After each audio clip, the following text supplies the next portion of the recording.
Começo dizendo que nasci em uma comunidade isolada no meio do mato, mas desde jovem eu descia com frequência para a cidade. Isso principalmente quando havia festas ou quando minha família precisava de ajuda. Na cidade era tradição dividir os trabalhos da festa patronal. Todo ano escolhiam famílias diferentes. A ideia era não deixar sempre as mesmas pessoas sobrecarregadas. Algumas famílias ficavam responsáveis pelas flores, outras pelas cadeiras, outras até pela comida principal.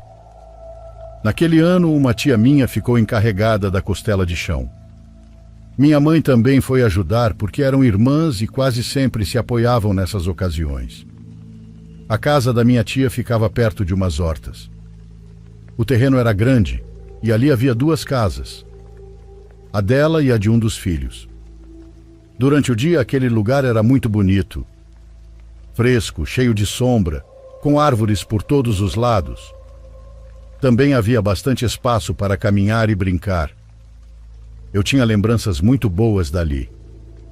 Quando criança, corria pelo terreno com meus primos. Às vezes também descíamos até o rio, que não ficava tão longe. Por isso eu nunca havia sentido medo naquela propriedade. Naquele dia começamos a trabalhar desde cedo. A costela e o restante da comida não era qualquer coisa. Precisávamos de tempo e muita gente indo de um lado para o outro. Minha tia insistiu várias vezes para que eu fosse à festa. Dizia que eu ainda era jovem e que não fazia sentido ficar trancada em casa. Mas naquela ocasião meu namorado não estava. Quase sempre íamos juntos, então a ideia de ir sozinha me deixava estranha. Respondi que preferia ficar na casa dela. Também disse que aproveitaria para cuidar do lugar e lavar a louça suja, assim no dia seguinte nada amanheceria acumulado. Minha mãe e minha tia saíram por volta das 5 da tarde. Meus primos ainda ficaram um tempo, entrando e saindo da casa, mas por volta das 9 também foram para o baile. Diziam que naquele horário a festa ficava melhor. Foi então que fiquei completamente sozinha. Ainda não era tão tarde. Devia ser por volta das 10 da noite quando comecei a lavar a louça. No quintal dos fundos havia 2 lâmpadas iluminando bem a parte limpa do terreno. Dava para ver a pia, o tanque, alguns baldes e as panelas que usamos durante o dia. Mas a luz não alcançava as hortas. Daquele lado tudo parecia mergulhado na escuridão. Apenas algumas formas das árvores e partes do terreno podiam ser distinguidas. Levei toda a louça suja para perto do tanque e joguei água nos fogões improvisados que ainda tinham brasas acesas. Não vou negar. Eu me sentia desconfortável. Não era exatamente medo. Era aquela sensação ruim de estar sozinha em um lugar muito grande, com as costas expostas e as hortas escuras bem à minha frente. Mesmo assim, tentei não criar paranoia. Eu já tinha quase 20 anos. Tinha vergonha de me assustar só por estar lavando louça na casa da minha tia. Continuei lavando. A água batia contra o metal das panelas, fazendo bastante barulho. De vez em quando eu escutava música vindo bem de longe. Alguns fogos isolados da festa também estouravam ao longe. Aquilo me tranquilizava um pouco. Me lembrava de que eu não estava tão distante das outras pessoas. Eu estava quase na metade da limpeza de uma panela grande quando ouvi um tilintar. Congelei. Parecia o som de um pequeno sino de animal, daqueles colocados em bois ou vacas para saber onde estão. No começo pensei que pudesse ser algum animal dos meus tios. Eu não sabia se eles mantinham gado perto das hortas, mas também não parecia impossível. Continuei lavando, embora já estivesse mais atenta. O tilintar voltou. Dessa vez pareceu mais próximo. Não vinha da rua. Vinha da frente, da parte escura das hortas. Levantei a cabeça e olhei naquela direção. Não vi nada. Só escuridão entre as árvores. Voltei a colocar as mãos na água, mas já não estava tranquila. Passei a lavar mais rápido e a todo instante erguia os olhos. O sino se movia devagar. Tocava por alguns segundos e depois parava. Primeiro à esquerda, depois mais ao centro, até soar como se estivesse exatamente na minha frente. Foi isso que me deixou nervosa. Pela distância do som, eu tinha certeza de uma coisa. Qualquer animal já deveria estar visível, mesmo que fosse apenas uma sombra grande entre as árvores. A luz não alcançava o fundo das hortas, mas iluminava parte do terreno. Se alguma coisa estivesse tão perto, eu conseguiria distinguir. Além disso, havia mato, mas não o suficiente para esconder um animal grande. O sino tilintava, depois silenciava, então reaparecia em outro ponto. Senti uma pressão estranha nos ombros e no peito. Fiquei encarando fixamente as hortas, tentando encontrar alguma forma. Então o sino tocou outra vez. Tão perto que tive a impressão de que estava do outro lado da pia. Naquele momento não quis continuar ali. Terminei de enxaguar a panela grande do jeito que deu e a deixei apoiada perto do tanque. Limpei as mãos na saia, mas a verdade é que eu só queria entrar logo em casa. Andei rápido até a porta da cozinha e depois fui para a sala. Liguei a televisão apenas para ter algum ruído de fundo. Sentei perto da sala e tentei não dar importância àquilo. Não haviam passado nem 5 minutos quando ouvi um barulho do lado de fora. Veio da lateral da casa, como se alguém tivesse encostado algo pesado contra a parede. Fiquei imóvel. A casa da minha tia tinha uma estrutura peculiar. Como ficava perto das hortas, as pessoas dali eram muito confiantes. Antigamente quase ninguém pensava em roubos, muito menos em alguém entrando para fazer mal. A propriedade era cercada apenas por arame.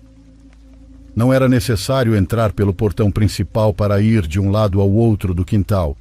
Então qualquer pessoa podia contornar pelos lados e chegar até os fundos. Por isso aquele barulho me deixou pensando. Pensei que talvez fosse um dos meus primos. Já devia ser umas 11 da noite. Imaginei que talvez tivesse voltado para pegar uma jaqueta, dinheiro ou qualquer outra coisa. Esperei. Não quis abrir imediatamente. Então ouvi batidas suaves na porta dos fundos. Me aproximei devagar.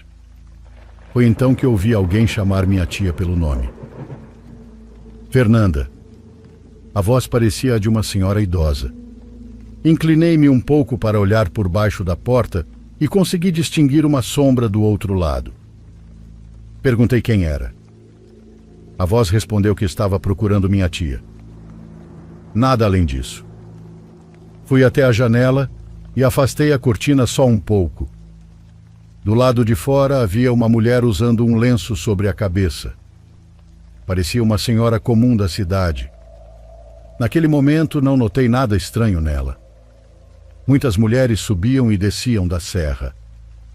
Outras procuravam minha tia por encomendas, comida ou assuntos da festa. A aparência dela me transmitiu confiança.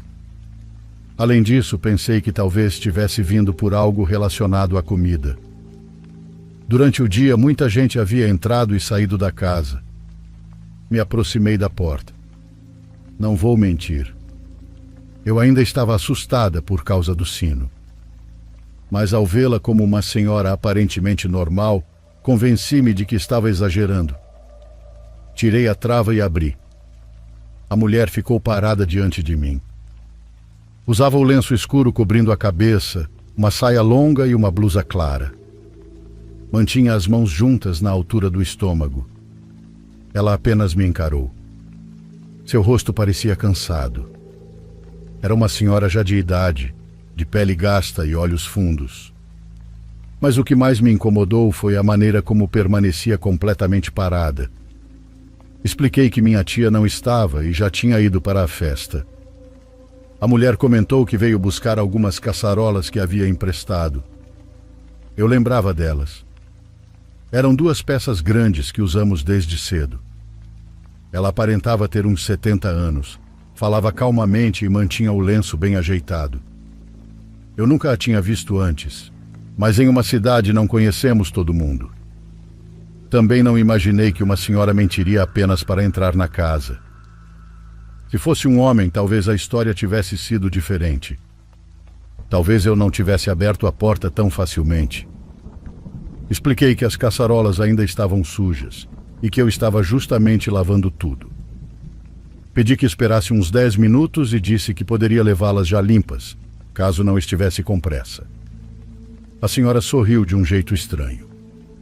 Não era exatamente um sorriso desagradável, mas também não parecia natural. Era como se o sorriso não alcançasse os olhos. Mesmo assim, ela disse que tudo bem.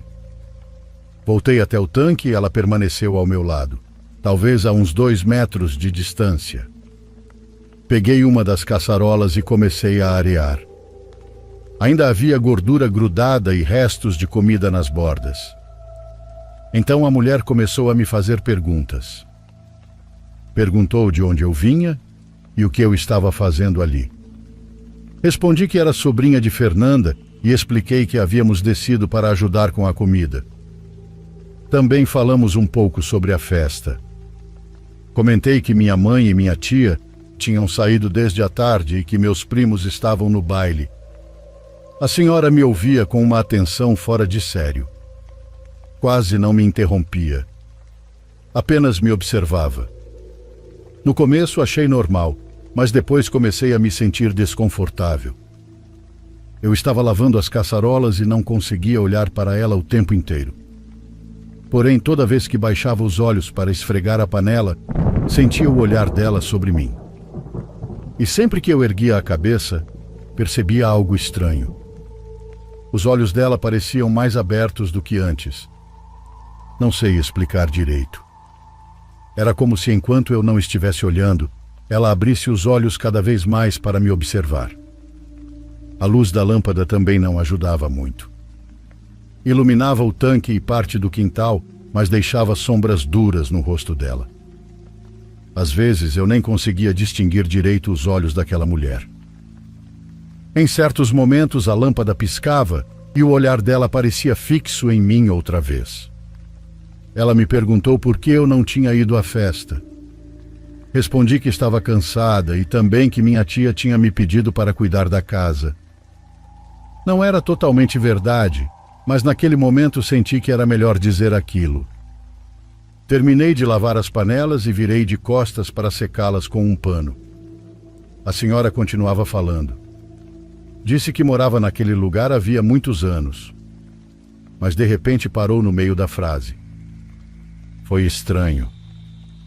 Ela simplesmente interrompeu o que dizia e ficou em silêncio. Esperei alguns segundos. Pensei que talvez estivesse tentando lembrar o que queria me contar. Continuei secando um dos utensílios, mas o silêncio começou a ficar longo demais. Então virei o rosto para olhá-la. Não havia mais ninguém ali. A mulher simplesmente tinha sumido. Eu juro que não ouvi passos. Não ouvi o barulho das pedras.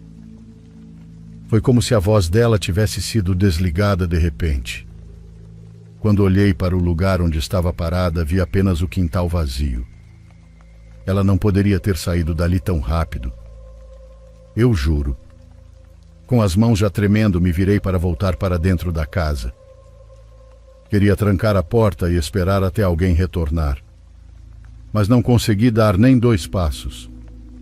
Senti alguma coisa agarrar meu pé. Foi tão rápido que no primeiro instante pensei que tivesse prendido o tornozelo em alguma raiz ou em algum balde. Tentei sacudir a perna sem olhar, mas o aperto aumentou. Baixei os olhos e vi a mulher. Ela estava caída no chão, com uma das mãos agarrada ao meu tornozelo. A outra permanecia estendida na minha direção, como se também quisesse segurar minha mão. Não entendi como ela tinha ido parar ali. Segundos antes estava em pé ao meu lado e agora estava no chão, me segurando com uma força que não combinava nem um pouco com a idade dela. Ela começou a pedir ajuda. Dizia que não conseguia respirar. Repetia aquilo com a voz quebrada, como se estivesse realmente sofrendo. Mas eu já não conseguia pensar direito. Tudo estava acontecendo rápido demais. Tentei puxar minha perna.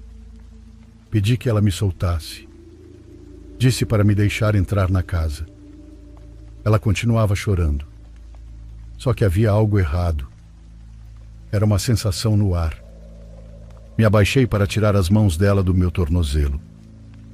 Pensei que se conseguisse abrir os dedos daquela mulher, poderia correr para a cozinha e trancar a porta. Mas no instante em que toquei nela, a senhora apertou ainda mais forte. Senti a outra mão dela fechar sobre a minha. Então ela me puxou em direção às hortas. Eu não entendo até hoje como aquilo aconteceu. Ela estava caída no chão. O corpo parecia fraco. Mesmo assim, me arrastou com uma força que quase tirou meu ar. Era como se outra coisa estivesse puxando ela da escuridão, e como não me soltava, estava me levando junto. Comecei a gritar para que me deixasse ir. Implorava para que me soltasse. Mas a mulher já não falava mais. Nem chorava. Ela apenas mantinha a cabeça erguida e me encarava com os olhos arregalados demais. Por um momento achei que eles fossem saltar do rosto. Os dedos dela pareciam afundar entre os meus ossos. Doía muito. Tentei chutá-la, empurrar o rosto dela com a mão que estava livre, mas cada vez que eu me mexia, ela puxava com ainda mais força. Em determinado momento, ela me arrastou até a cerca de arame. Senti o arame bater na minha testa. Depois nos braços. Minha pele começou a arder e eu gritei ainda mais alto. A cerca separava o quintal das hortas. Os postes eram antigos e o arame já não estava tão firme quanto antes. Eu sentia que se aquilo cedesse, aquela mulher me arrastaria para dentro das árvores. Comecei a pedir ajuda a Deus. Nem pensei antes. As palavras simplesmente saíram. Pedi que ele não me abandonasse. Então consegui ver melhor o rosto daquela mulher entre as sombras. Ela já não parecia a mesma. Era como se uma máscara estivesse caindo.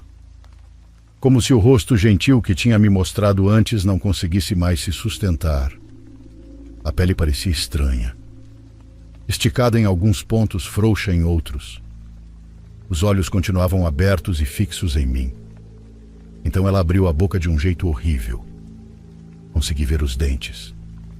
Pareciam apodrecidos e destruídos. Não dava para enxergar direito por causa da pouca luz, mas senti o cheiro atingir meu rosto. Era um odor horrível. Um cheiro de mofo e comida estragada. O rosto dela estava a poucos centímetros do meu. Eu tremia inteira. Sentia o coração batendo tão forte que parecia prestes a sair do peito. Ela continuava apertando meu tornozelo e meu pulso. O arame seguia pressionando minha pele. E eu também sentia os postes cedendo aos poucos. Voltei a gritar com toda a força que tinha. Sabia que se eu conseguia ouvir a música da festa ao longe, talvez alguém também pudesse ouvir meus gritos. Mesmo que os vizinhos morassem afastados. Mesmo que o som da comemoração abafasse parte do barulho.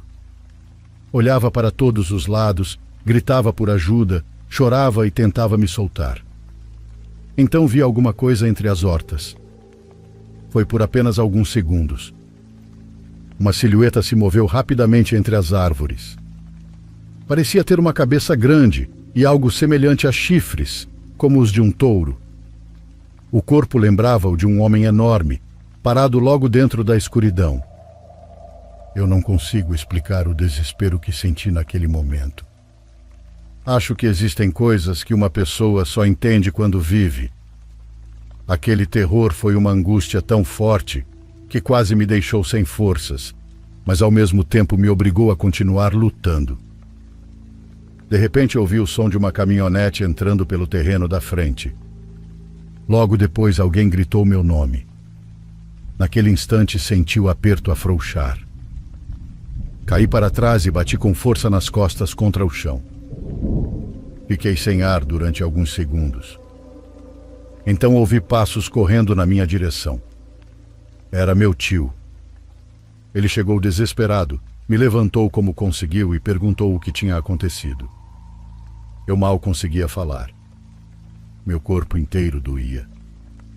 A pele estava marcada pelo arame. Meu pulso e meu tornozelo queimavam exatamente onde aquela mulher tinha me segurado. Pedi para ele me tirar dali. Gritava que havia alguma coisa nas hortas. Implorava para que ele não me levasse de volta para dentro da casa. Meu tio não entendia nada. No começo tentou me levar para a cozinha, mas eu entrei em desespero e disse que não. Pedi que me levasse para onde houvesse pessoas. Eu não queria permanecer naquela casa. Não queria que ele soltasse minha mão. Sentia que se ele desviasse os olhos de mim por um instante, eu desapareceria. Nem sei explicar essa sensação. Meu tio me levou até o quintal da frente, me colocou na caminhonete e zarpou dali. Foi direto para onde minha mãe e minha tia estavam. Quando me viram, ninguém entendeu o que estava acontecendo. Eu falava rápido demais. Chorava sem parar. Contei que uma senhora tinha aparecido para buscar algumas panelas e depois tentado me arrastar para as hortas. Não sei se acreditaram em mim naquele momento. Talvez tenham pensado que eu estava em choque. Talvez acreditassem que alguém tinha me atacado e eu estivesse confusa. Me levaram até um médico na cidade que também estava na festa. Por sorte, ele conseguiu me examinar. Eu tinha marcas do arame na pele e também estava cheia de hematomas pelo corpo. O médico ficou sério quando viu aquilo. Perguntou quem tinha me segurado daquele jeito. Eu contei a verdade. Disse que tinha sido uma senhora idosa, mas que havia algo mais nas hortas. Não sei se me olhavam acreditando em mim ou pensando que eu estava enlouquecendo. Aquela noite foi extremamente agitada para toda a família. Quase todos os parentes que estavam na festa foram até a clínica me ver. Minha tia chorava. Minha mãe não soltava minha mão. Meus primos ficaram em silêncio quando ouviram o que tinha acontecido naquela casa. No fim, o médico precisou me dar um calmante para que eu conseguisse relaxar. Ninguém jamais soube o que tentou me levar naquela noite.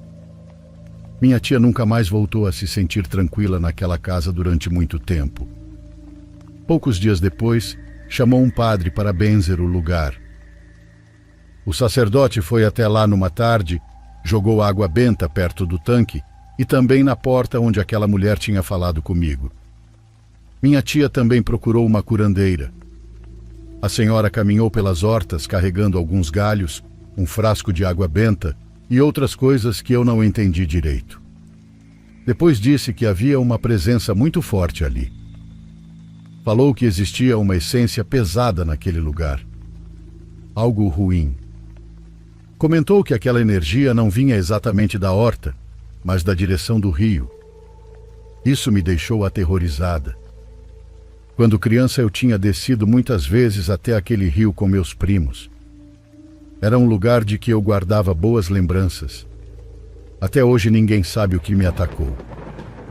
Eu só gosto de pensar que o som do sino e a mulher que tentou me arrastar estavam ligados de alguma forma. Como se aquele sino não servisse para localizar um animal. Como se fosse uma maneira de chamar alguma coisa. Ou talvez de avisar que aquilo estava chegando. Levei anos para superar o trauma. Não conseguia dormir sozinha. Sentia medo de ficar em quartos com janelas voltadas para o quintal. Nem mesmo no sítio dos meus pais eu me sentia segura. Se enxergasse árvores escuras ao longe, meu peito apertava. Se alguma luz iluminasse parcialmente os galhos durante a madrugada, eu sentia que alguma coisa podia estar parada ali, observando. E eu já tinha 20 anos quando aquilo aconteceu. Não era uma criança. Era uma mulher adulta. Fiz terapia durante um tempo. Isso me ajudou muito porque eu já não conseguia continuar vivendo com aquela angústia grudada no corpo. Mas minha mãe também me levou a uma curandeira de confiança. Uma senhora gentil. Não me tratou como louca nem como exagerada. Ela me disse que às vezes a gente não chama essas coisas de propósito. Às vezes basta estar sozinho. passar por um lugar onde não deveria, olhar para o canto errado. Desde então tenho muito respeito por tudo o que é sobrenatural. Sei que existem pessoas que desaparecem de uma hora para outra. Gente que sai para o quintal, para a estrada ou para o mato e nunca mais volta a ser a mesma.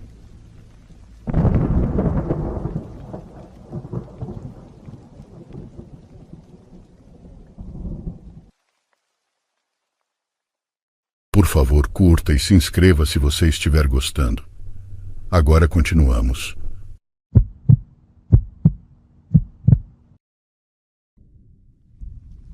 Já nos meus 80 anos, me tornei uma grande fã do canal de vocês. Muitos dos programas de rádio que eu costumava ouvir já desapareceram há alguns meses. Então a Ceci, minha bisneta, me ensinou a colocar o programa de vocês em um tablet. A verdade é que ouvi vários canais, mas este foi o que mais gostei e o único que continuei acompanhando com verdadeiro interesse. Hoje em dia eu quase não enxergo mais, mas a Ceci cuida de mim e é para ela que estou ditando esta história, para que ela possa enviá-la até vocês. Para vocês, assim como para muita gente, a simples sugestão de que uma casa seja maligna pode soar engraçada. Mas estamos escrevendo a apenas alguns metros dela, e só de compartilhar sua história eu já me sinto incomodada. Ainda assim, vamos lá. Tenho inúmeros relatos sobre essa casa, mas imagino que devo começar pela vez em que percebi o que realmente acontecia naquele lugar. Meu marido construiu esta casinha para mim há uns 40 anos. O terreno havia sido deixado para ele pelos pais. A forma irregular como os lotes foram vendidos fez com que existissem casas enormes e luxuosas, típicas de meados do século XX. Mas também misturadas com outras menores e humildes, construídas nas décadas seguintes. Eu estava varrendo a rua em frente de casa quando vi chegar um carro muito elegante no casarão que fica diante da nossa. Desceu um senhor já de idade, acompanhado de um rapaz mais jovem que o ajudava.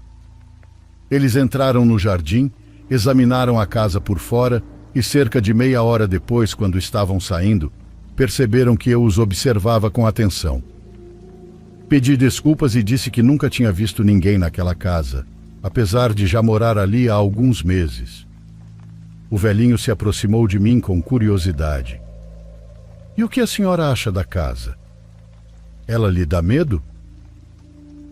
Não entendi por que ele perguntaria aquilo e acabei rindo. Ele riu junto comigo. Depois perguntou se eu trabalhava fora além de cuidar da minha casa. Respondi que não. Então ele quis saber se eu aceitaria ganhar um dinheiro extra todo mês tomando conta do casarão da frente e mostrando-a para possíveis inquilinos, já que estavam tentando alugá-la. Quando mencionou o valor, nem pensei duas vezes. Aceitei na hora. No dia seguinte, o rapaz que o acompanhava voltou para me entregar uma cópia das chaves e me mostrar a casa por dentro. Ela era lindíssima, enorme. Por algum motivo parecia ainda maior quando se estava dentro dela. O cheiro era de poeira, de coisa antiga, embora tudo estivesse impecavelmente limpo. Uma das minhas tarefas era justamente passar um espanador pelos móveis, mas eu nunca encontrei uma única camada de poeira. O ambiente, no entanto, era pesado. E não estou falando de sensação apenas. Literalmente parecia pesado, como se alguma coisa puxasse você em direção ao chão. Mostrei a casa para um senhor muito bem vestido, usando um relógio que provavelmente custava mais do que a nossa caminhonete. Sem dizer muita coisa, ele comentou que havia gostado e que falaria com o proprietário para alugá-la. Algumas semanas depois, eles se mudaram. Lembro perfeitamente daquela família como se fosse ontem. Era o homem, junto dos filhos. 2 crianças lindas, um menino de uns 9 anos e uma menina de 4. Havia também uma moça muito jovem, de uns 20 e tantos anos, que num primeiro momento imaginei ser a mãe das crianças. Dias depois, essa jovem começou a conversar com minha filha caçula, Lorena, e assim descobrimos que ela era, na verdade, a babá. Pagavam para ela cuidar das crianças de segunda a sexta-feira. A moça parecia vir de uma família muito boa, então certamente não era pouco o dinheiro que recebia para viver com eles quase a semana inteira.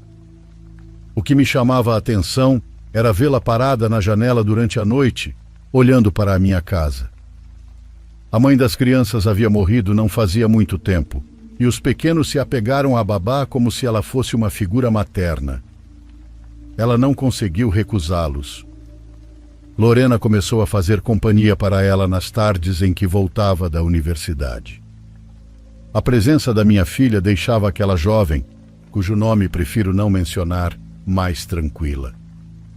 Foi assim que Lorena percebeu que as crianças não insistiam para que a babá ficasse apenas por vê-la como uma mãe substituta.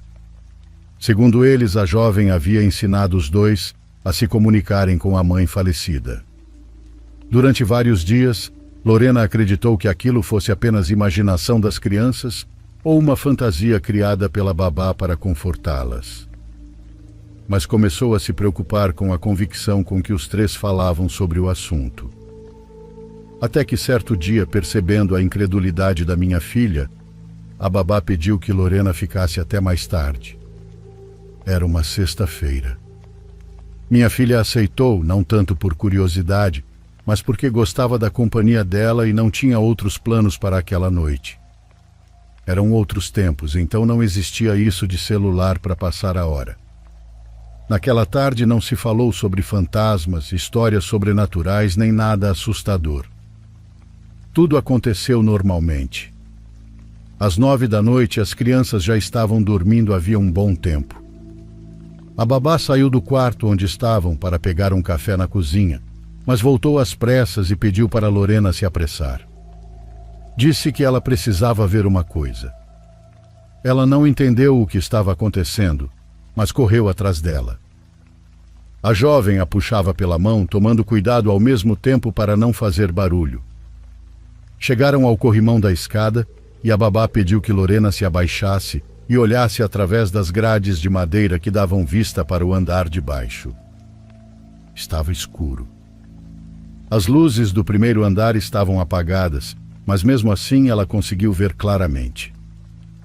Havia uma mulher sentada em uma das poltronas da sala, de costas para elas. Lorena disse que a figura parecia desfocada, como uma televisão fora de sintonia. Quando chegou em casa para me contar aquilo, coitadinha, quem parecia um fantasma era a minha filha. Naquela noite, quando reclamei que a babá estava de novo na janela nos olhando, Lorena apenas bateu de leve no meu vestido e pediu que eu fechasse as cortinas. E me lembro perfeitamente do que ela murmurou. Aquilo não é a babá. Mas a história que estou contando para vocês não é uma história de fantasmas. Bem, quem dera fosse. Com fantasmas nós já lidávamos desde a casa onde vivi com meus irmãos quando era criança. Não. O que tinha naquela casa era algo muito pior. Como meu amigo padre José Bezerra dizia, aquilo era o mal em estado puro. É por isso que dei esse título ao meu relato. Tudo aconteceu numa noite de sábado, durante a lua cheia. Lembro com absoluta clareza. A babá não estava na casa, e o pai das crianças saiu por volta das 10 da noite, deixando os pequenos dormindo. Os gritos que vinham daquela casa vão me acompanhar até o túmulo. O de algo horrível, como se houvesse um animal gigantesco lá dentro. E junto disso, os gritos e choros de uma mulher. Levem em consideração que aqueles sons estavam vindo de uma casa onde havia apenas 2 crianças pequenas. Meu marido e eu saímos para ver o que estava acontecendo. Nosso vizinho também saiu. Todos gritávamos do lado de fora, perguntando às crianças se estava tudo bem, até que um som extremamente forte me fez abrir o portão usando as chaves que eu tinha. Naquele momento já não me importava o que o dono da casa pudesse dizer por termos entrado. O som parecia como se algo tivesse desabado dentro da casa inteira. É difícil de explicar, mas impossível de esquecer. Foi como se todos os móveis pesados tivessem caído ao mesmo tempo. Quando entramos, meu marido e eu corremos para a entrada principal, passando sob aqueles pilares brancos. Mas meu vizinho correu para os fundos do jardim por algum motivo. Nós seguimos até o quarto de onde vinham os gritos das crianças, que haviam se trancado lá dentro. Dizíamos que éramos os vizinhos, perguntávamos se estavam bem, e quando finalmente abriram a porta, se agarraram em nós como carrapatos. Levamos os dois para nossa casa e eles não paravam de chorar pela mãe. Um diabo queria levá-la embora, repetiam. Nosso vizinho voltou alguns minutos depois. Ele era caminhoneiro e quase nunca ficava em casa, então não sabia dos boatos nem de quem morava ali. Disse que viu uma mulher sair correndo da casa no momento em que nós entramos e a seguiu até um canto escuro entre as árvores daquele enorme jardim. Segundo ele, a mulher correu para a escuridão e simplesmente desapareceu.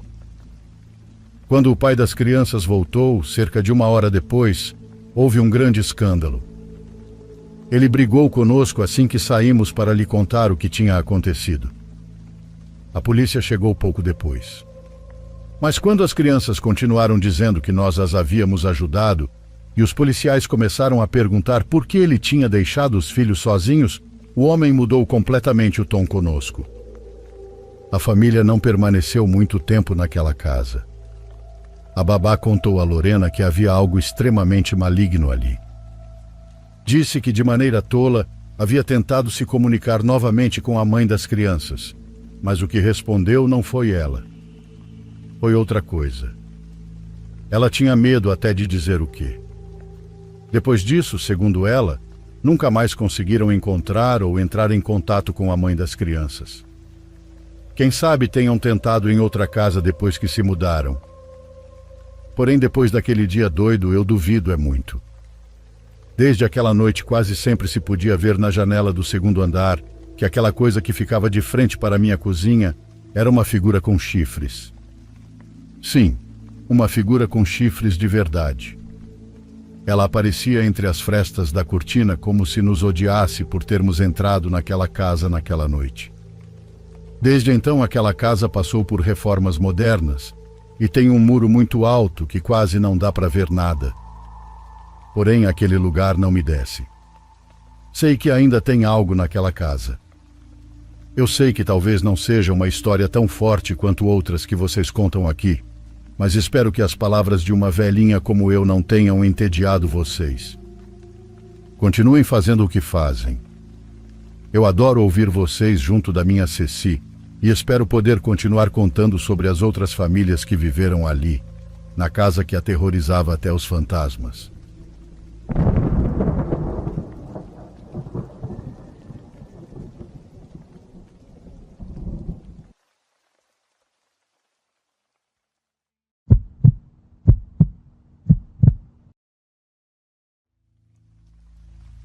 Quando eu estava no ensino fundamental, minha família e eu nos mudamos para uma casa nova. Era uma casa incrível para um adolescente viver. Muito maior do que a anterior, e o bairro estava cheio de garotos da minha idade. Praticamente tudo naquele lugar era ótimo, exceto por um detalhe. Nosso vizinho. Ele era o clássico velho rabugento. A gente saía para brincar de futebol na rua e se chegássemos a poucos metros da entrada dele, o homem surtava. Começava a bater nas janelas e gritar de dentro da casa para sairmos da propriedade dele, mesmo que a gente nunca tivesse pisado no quintal. Hoje adulto, eu até entendo a irritação de ter crianças fazendo barulho perto da sua casa. A diferença é que nós éramos bons garotos e respeitávamos os limites dele. Mas isso não fazia diferença nenhuma. Bastava a gente aparecer do lado de fora que ele começava a bater nas janelas e berrar para ficarmos longe da casa dele. Parecia que passava o tempo inteiro nos observando. Era insuportável. Isso continuou pelos primeiros 6 meses depois da mudança. Até que um dia percebemos que ele tinha parado. Nenhuma batida na janela. Nenhum grito. Nenhum sinal dele. Lembro de brincar dizendo que ele devia ter morrido. Afinal, por que mais ele finalmente nos deixaria em paz? Mais ou menos um mês depois, meu amigo Jonas dormiu lá em casa. Nós acordamos ainda de madrugada, quando ainda estava tudo escuro. Não lembro exatamente o horário. Havia uma movimentação estranha vindo da casa ao lado, e luzes de sirene atravessavam a janela do meu quarto. Nós nos levantamos e fomos olhar. Foi exatamente nesse momento que vimos duas pessoas carregando um saco preto fechado com um corpo dentro. Na hora entendemos o que era. Lembro de sentir um desconforto horrível. Eu já tinha visto aquilo 1000 vezes em filmes, mas nunca na vida real. Nunca vou esquecer o sentimento de culpa que senti naquele instante. Eu não conseguia parar de pensar que ele devia estar morto havia semanas e só tinham encontrado o corpo naquele dia. Eu não tinha certeza disso, mas alguma coisa dentro de mim dizia que era exatamente o que tinha acontecido. Depois da morte do velho, a casa ficou vazia. Bom, não completamente vazia. A palavra certa seria abandonada. Todas as coisas dele continuaram lá dentro, e a casa permaneceu daquele jeito por anos. Pelo que ouvimos, ele tinha um filho, mas o homem morava em outro país e nem sequer voltou depois da morte do pai. Pensando hoje, é até triste. Durante os anos seguintes, às vezes eu ficava olhando pela janela do meu quarto para dentro da casa abandonada. Ela ficava exatamente ao lado da nossa, e do meu quarto dava para enxergar claramente o interior. Era assustador. Só de pensar que aquele homem tinha morrido ali dentro já me dava arrepios. Mesmo assim, eu adorava zoar meus amigos, dizendo que a casa era mal assombrada. O Jonas, o mesmo que viu o saco com o corpo comigo naquela madrugada, era um cara extremamente medroso. Toda vez que alguém ia lá em casa, eu falava que tinha visto o fantasma do velho pela janela. Jonas tapava os ouvidos e mandava eu calar a boca. Todo mundo ria. Eu adorava provocar os outros naquela época, principalmente quando tinha plateia. Até que certa noite Jonas cansou das brincadeiras. Ele me desafiou a entrar na casa abandonada. Eu disse que não gostava da ideia de invadir o lugar. Então ele começou a me provocar, me chamando de covarde e outras coisas. Parei para pensar por alguns segundos e sinceramente achei que não seria grande coisa entrar ali rapidinho. A casa estava abandonada havia anos. Ninguém perceberia. Fui até lá. Tentei abrir a porta da frente, torcendo para que estivesse destrancada. Claro que não estava. Tentei chutá-la, mas eu pesava pouco mais de 60 quilos na época. A porta nem se mexeu. Ao lado da entrada havia uma pequena janela. Tentei forçá-la por fora e, para minha surpresa, ela não estava trancada. Abriu facilmente. Olhei para trás uma última vez para garantir que ninguém estava me vendo entrar pela janela. Então entrei. A primeira coisa que senti foi o cheiro. O lugar literalmente cheirava à morte. Eu quase vomitei. Precisei cobrir o nariz com a gola da camiseta. Além do cheiro horrível, a casa era extremamente perturbadora. Tudo estava exatamente como o velho tinha deixado. Na sala, ao lado da poltrona dele, havia um livro com um marcador ainda preso no meio das páginas. Fui até a cozinha e foi ali que o cheiro ficou ainda pior. Se o velho realmente tivesse morrido dentro da casa e permanecido ali por dias, como eu suspeitava, pensei que provavelmente tinha sido naquele cômodo. Havia uma pequena mesa com uma blusa pendurada no encosto de uma das cadeiras. Na frente dela, uma caneca. No fogão, panelas tortas cobertas de poeira ainda estavam sobre as bocas. Olhei dentro delas, achando que talvez houvesse alguma coisa apodrecida, mas estavam vazias. Saí da cozinha e entrei em um corredor estreito. O primeiro quarto à esquerda era justamente o quarto que eu conseguia ver da janela do meu quarto. Entrei nele e olhei para fora.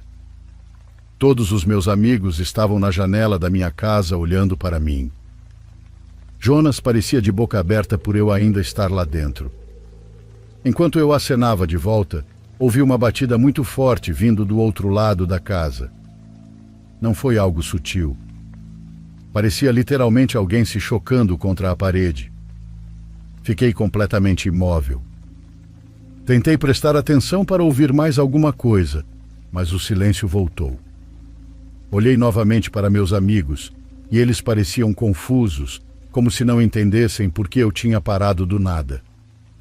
Naquele momento, comecei a ficar realmente assustado. Toda aquela situação estava estranha demais.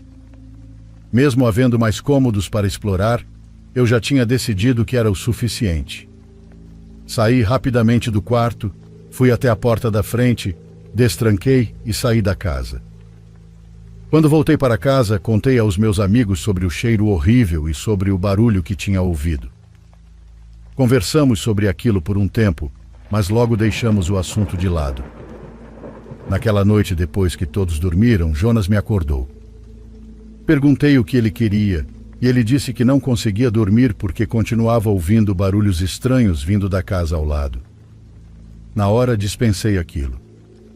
Falei para ele voltar a dormir e disse que a mente dele devia estar pregando peças por causa da história que contei sobre o barulho. Ele não respondeu. Naquele breve silêncio, eu ouvi um som estranho. Jonas levantou a cabeça imediatamente e disse que era exatamente aquele barulho que escutava a cada poucos minutos. E eu admito, era estranho. Pareciam duas batidas fortes. Levantei da cama e fui até a janela olhando para a casa do velho. Estava muito escuro e mal dava para enxergar alguma coisa. Então Jonas perguntou assustado o que era aquilo parado na porta do quarto do velho. O mesmo quarto onde eu tinha entrado horas antes. Parecia a silhueta de uma pessoa. No começo tentei explicar dizendo que devia ser qualquer outra coisa. Mas então Jonas começou a entrar em pânico. Ele gritou dizendo que a silhueta tinha se mexido. Os gritos dele acordaram meus outros amigos. Todos correram para a janela e concordaram com Jonas. Eu dizia que era impossível haver alguém ali dentro. Devia ser alguma sombra, algum efeito da escuridão, qualquer coisa. Enquanto discutíamos, Jonas gritou outra vez. Dessa vez ele não disse nada. Só apontou. Olhei para a janela da casa abandonada e agora havia uma figura parada bem em frente à janela do quarto do velho. Seja lá o que fosse, tinha saído da porta e ido até a janela. Ainda estava escuro demais para ver detalhes, mas agora dava para enxergar claramente que era a silhueta de uma pessoa. Todos nós começamos a entrar em desespero. Ninguém fazia ideia do que estava olhando. Então a figura começou a se mover. Eu vi aquilo caminhar lentamente de volta para a porta do quarto, até desaparecer completamente na escuridão. Continuei olhando pela janela durante vários minutos, mas nada mais aconteceu. Até hoje eu não tenho explicação para aquilo. Na época lembro de tentar acalmar meus amigos, dizendo que provavelmente era o filho do velho finalmente voltando para a casa. Foi a única desculpa racional que consegui inventar naquele momento. Passamos o resto da noite olhando pela janela de tempos em tempos, mas nunca mais vimos nada. Cerca de um ano depois, finalmente conheci o filho do velho. Ele apareceu com um container, esvaziou completamente a casa e a vendeu logo em seguida. Meu pai conversou um pouco com ele e o homem contou que tinha uma relação horrível com o pai. Disse que levou anos até conseguir voltar ali para resolver tudo. Até hoje, aquela continua sendo a coisa mais assustadora que eu já vi na vida. E fico feliz por não ter sido o único a testemunhar aquilo naquela noite. Eu sei que às vezes nossa mente pode nos enganar. Por isso é reconfortante saber que outras pessoas viram exatamente a mesma coisa que eu. Meus amigos e eu ainda tentamos nos reunir uma vez por ano, mesmo morando em cidades diferentes agora. E toda vez que nos encontramos, essa história volta à tona. Até hoje eu não faço ideia do que vimos naquela casa abandonada naquela noite. Tenho certeza de que existe uma explicação racional para aquilo. Eu só não faço ideia de qual seja.